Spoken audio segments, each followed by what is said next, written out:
Terceiro ano, vamos dar continuidade aos nossos estudos de língua portuguesa, agora vendo no módulo 10, que vai tratar sobre os gêneros literários 3, ou seja, a continuação do estudo aí dos gêneros literários.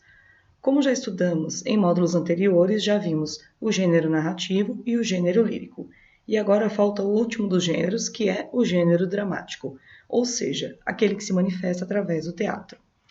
Bom, a origem desse gênero se deu na Grécia Antiga, quando nós tivemos as nossas primeiras peças teatrais. O objetivo principal era sempre representar para ensinar o povo sobre valores e costumes da época, assim também como para homenagear os deuses. Chamamos aqui em primeira vez um culto a Dionísio, Baco para os romanos depois, porque o Dionísio foi o primeiro deus grego a ter a sua imagem representada em teatro. Já a partir do século V a.C., se desenvolveu a tragédia, onde a peça contava com um herói trágico, ou seja, as peças passaram a ter um protagonista, um personagem principal que tinha sua situação inicial, seu conflito, para depois ter o desfecho. O teatro, para se realizar, necessita de vários recursos visuais e sonoros, entre eles iluminação, cenário, sonoplastia, figurino, entre outros. No estudo literário, o que mais importa para nós é o texto, que nós chamamos de drama. Pode ser produzido sob a forma de prosa ou então de verso. A estrutura do gênero dramático.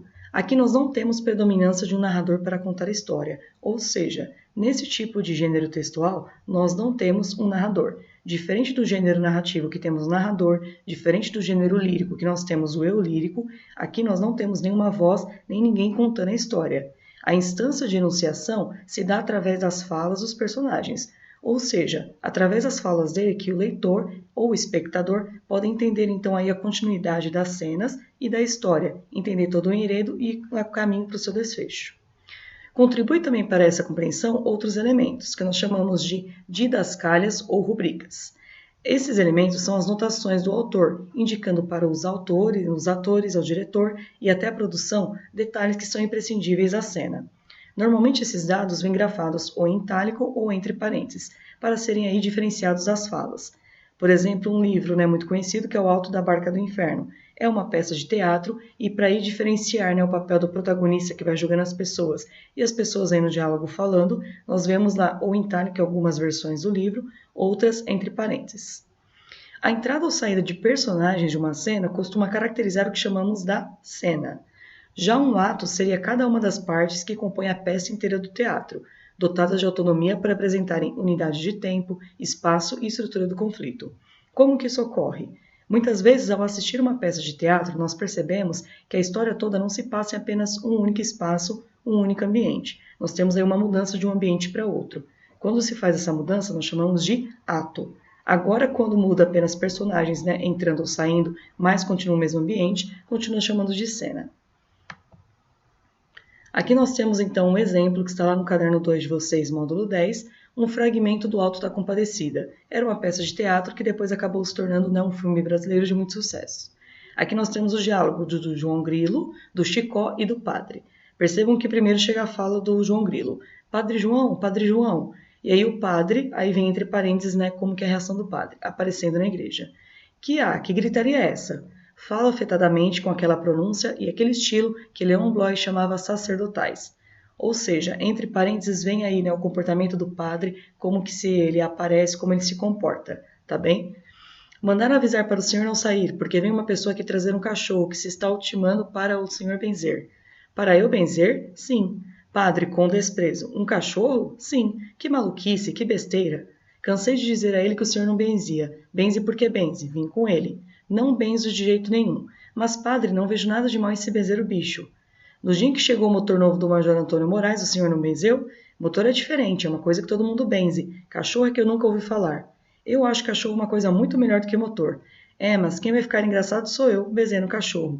Benzer motor é fácil, todo mundo faz isso. Mas benzer cachorro? Bom, esse aqui é apenas um fragmento para vocês entenderem aí a estrutura do gênero dramático, que no caso é o teatro, como que ele se apresenta. O texto completo está lá no módulo 10, caderno 2 de vocês. Bom, agora o gênero épico. Esse gênero ele é muito incomum atualmente. né? Por quê? Ele tem características que se referem à época, por isso que ele tem esse nome, né, épico. Ele sempre tem uma glorificação ou exaltação de um povo ou de uma nação, ou seja, ele sempre se atrela muito com a história, a cultura de um povo. Como a ideia é sempre representar isso, então ele é sempre mostrado aí algo de época. A narração é sempre de grandes aventuras e heróis extraordinários, muitas vezes heróis que não são humanos, que têm poderes e coisas do tipo. A estrutura dele, escrita sempre em versos. A linguagem é repleta de inversões. As aventuras exploram elementos históricos. Temos como exemplo a Odisseia, Beowulf e os Lusíadas. Representa também muitas vezes a fusão entre humano e divino, mítico e extraordinário. Aqui nós temos um exemplo de gênero épico que é a saga, né, O Senhor dos Anéis. Apesar de ser um filme contemporâneo, ele é considerado gênero épico. Por quê? Retrata grandes aventuras de época, né? Nós percebemos pela época que se passa, como que se dá essas aventuras, até pelos figurinos, né, que são apresentados, e também pela mistura de mítico e fantasioso na história. Tem alguns seres que não são, né, humanos, outros são mistura e são apresentados aí. Por isso, é um exemplo de gênero épico. O gênero ensaístico. Esse é um gênero mais contemporâneo e é preciso a gente levar uma atenção dedicada a ele. A literatura, como vocês sabem, deve ser compreendida como algo ficcional, ou seja, não é real, só imitativo da realidade, se baseia pela verossimilhança. Entretanto, nós temos alguns textos que não são ficcionais, que utilizam elementos literários em sua composição, e por serem bem utilizados esses elementos literários, eles acabam recebendo o status de literatura, e são incluídos aí no gênero chamado ensaístico. Quais são os tipos? Por exemplo, cartas. Uma carta, né, bem conhecida é a Carta de Pero Vaz de Caminha. Sermões. Padre Antônio Vieira escrevia muitos sermões. Discursos nós temos, né, de algumas obras de Martins Pena, biografias e autobiografias, por exemplo, né, as obras de Graciliano Ramos, ou até, né, algumas falando, né, Vidas Secas.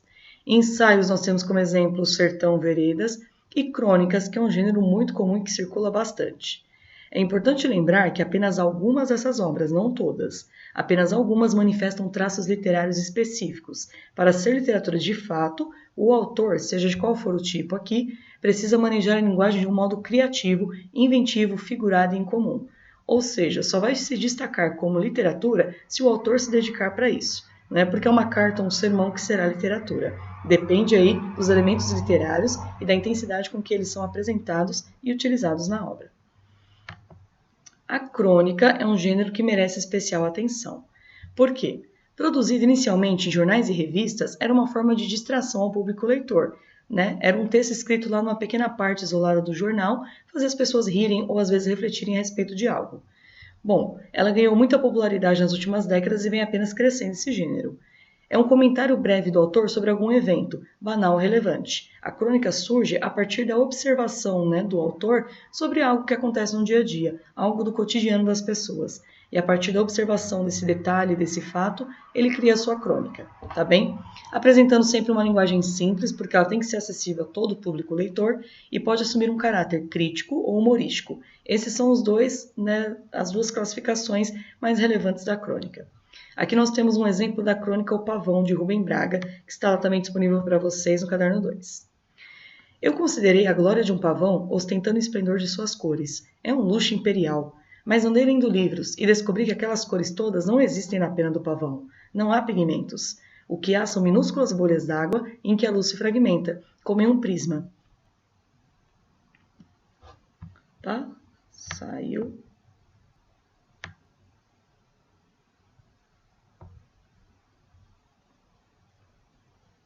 Continuando, deve ter saído da página. Bom, com o mínimo, atingir o máximo de matizes com o mínimo de elementos. De água e de luz ele faz o seu esplendor, seu grande mistério é a simplicidade. Considerei, por fim, que assim é o amor. Ó minha amada, de tudo que ele suscita, esplende, estremece e delira em mim, existem apenas meus olhos recebendo a luz do teu olhar. Ele me cobre de glórias e me faz magnífico. Ou seja, ele utilizou aí a partir da visão dele de um pavão, das penas coloridas do pavão, para falar sobre o amor que ele sente, né, por uma mulher. Então, se baseou aí num fato cotidiano para escrever sua crônica. Por último, nós temos os exercícios. Praticando o aprendizado do 1 ao 5 no livro, desenvolvendo habilidades do 1 ao 12 também no livro, são de múltipla escolha, e o aprofundando conhecimentos são os dissertativos, que eu farei, né, com vocês na próxima aula online. São os exercícios 2, 3, 6, 7, 8 e 9, ok? Respondam também pelo plural assim que a lista estiver disponível. Bom, espero que não tenha ficado nenhuma dúvida aí. Se ficou, guardem então para a próxima aula online e perguntem, tá bem? Por agora é só, terminamos aqui então o módulo 10 de Língua Portuguesa. Até mais, terceiro ano!